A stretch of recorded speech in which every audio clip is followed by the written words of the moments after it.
Oke, assalamualaikum warahmatullahi taala wabarakatuh. Salam seni bonsai Indonesia. Salam sejahtera bagi kita semua.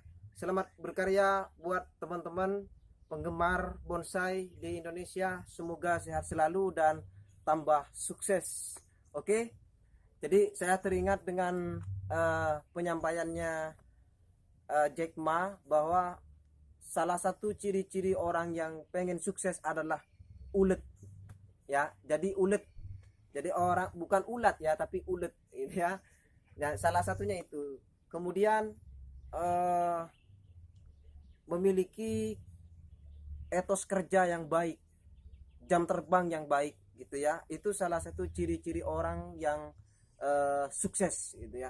Semoga kita semua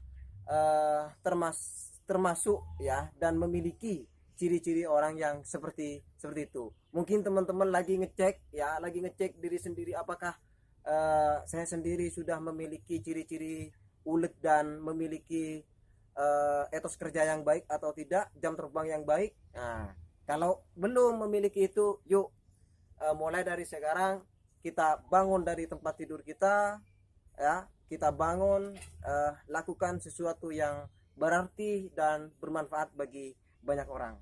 Nah, pada hari ini teman-teman, saya memiliki bonsai sancang ori gaya kasket.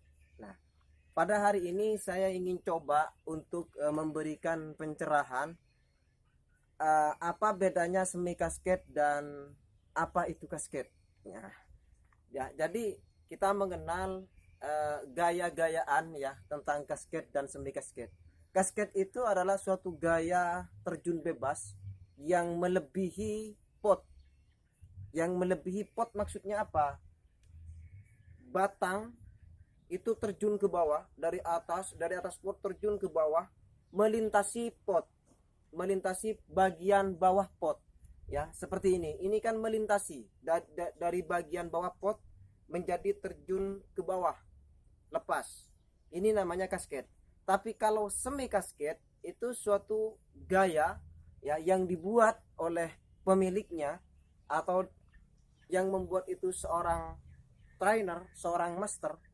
Itu eh, gayanya tidak melintasi pot, tapi berada di atas pot, ya. Tetap berada di atas pot tetapi tidak melintasi bawah pot. Itu yang dimaksud dengan semi kasket. Ini kasket.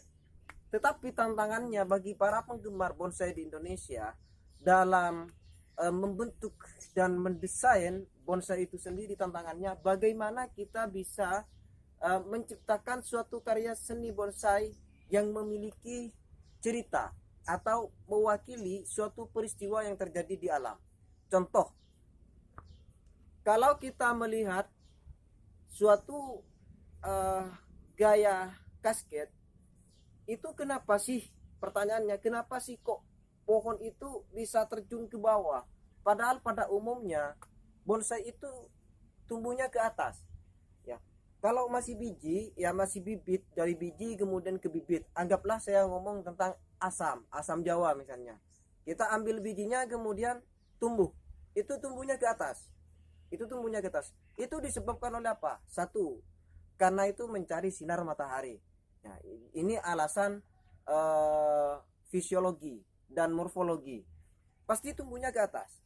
Tetapi kenapa kemudian ketika besar pohon asam itu, katakanlah sancang ini, kok kemudian bisa terjun ke bawah? Ya, itu karena disebabkan oleh faktor morfologi. Apa? Pengaruh alam, pengaruh eksternal tadi. Ya, sehingga entah karena terjadi longsor misalnya, hidup di pebukitan ya, atau di tebing sungai. Kemudian kalau di tebing sungai memang secara alami kebanyakan ke bawah, tapi itu banyak dipengaruhi oleh faktor lain, faktor eksternal tadi, entah karena longsor, entah karena diganggu oleh hewan atau dipangkas oleh manusia, ya. Sehingga banyak penyebab-penyebab yang bisa digali untuk dijadikan dasar bijak dalam mendesain satu bonsai. Itu yang pertama. Kemudian yang nomor dua, ada yang untuk membuat kasket ataupun semi kasket itu kadang-kala mengikuti batang. Misalnya batangnya seperti ini. Ini kan batang utamanya di sini nih. Tetapi ada tekukan yang kemudian membawa gerakan komposisi batang tersebut ke bawah, ya, sehingga saya sendiri, karena saya yang mendesain ini, saya mencoba membuat suatu pose, suatu apa ya, suatu gaya ya, pose ya, untuk membuat kasket ya. Apakah itu boleh? Boleh lah, karena dalam hal ini saya mencoba untuk mencari suatu gerakan komposisi dan pose yang tidak monoton, yang tidak tegang gitu ya, sehingga dengan posisi pose itu kita bisa menciptakan suatu karya seni yang jauh lebih kreatif ya, yang berbeda dengan teman-teman yang lain. Misalnya saya kasih contoh ya, kalau orang pergi ke danau, pergi ke bukit, pergi ke gunung, dia tidak akan pernah mengambil foto ya, nyuruh temennya untuk memfoto. Anggaplah saya nyuruh si A untuk memfoto saya, tidak mungkin saya akan berfoto seperti ini, tidak mungkin. Kenapa? Karena foto seperti ini adalah foto formal ya. Kalau foto formal itu kan biasanya tegang, monoton kayak gitu, sehingga mencoba untuk lebih sedikit kreatif dengan cara bagaimana? Dengan cara kita mengambil suatu gerakan komposisi, mengambil pose yang enak.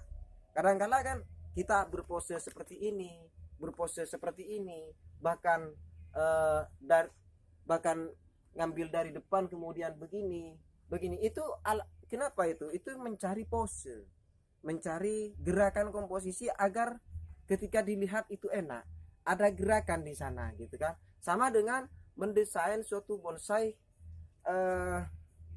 kasket seperti ini. Ini sebetulnya mencari pose, mencari sudut pandang yang ketika dilihat itu enak, enjoy gitu ya. Itu kemudian bagaimana sih, ini ada pertanyaan kemarin teman-teman, bagaimana Mas cara membuat bonsai yang bagus, tidak monoton ya. Sama dengan halnya ketika kita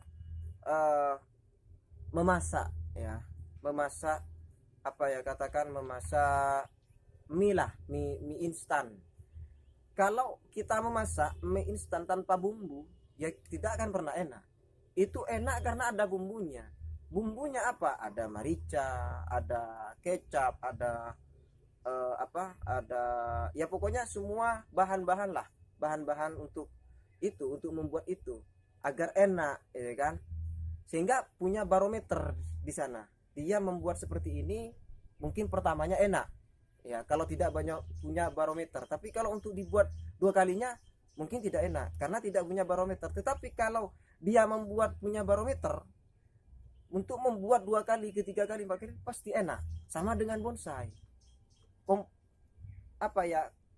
Komposisinya apa ya, itu tadi ada garis, ada bentuk, ada tekstur, ada kontur, kemudian ada gaya tadi ya, kayak gitu, ada dimensi, ada komposisi, ada perspektif. Itu sebetulnya komposisi untuk membuat bonsai ya, sama dengan memasak sebetulnya ya. Sehingga pemahaman seperti ini kan penting untuk dipahami, karena seni bonsai kita itu sebetulnya tidak bisa dibatasi ketika bicara tentang karya seni.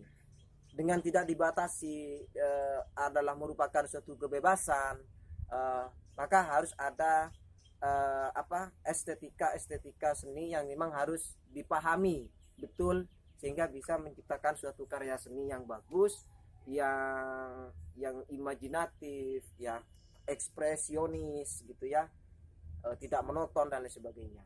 Mungkin itu dari saya perbedaan kasket, semi kasket, dan bagaimana cara membentuk bonsai yang bagus dengan komposisi yang sudah saya sampaikan tadi. Baik, itu dari saya sedikit ya. Terima kasih. Salam seni bonsai Indonesia, Spirit Black Wires.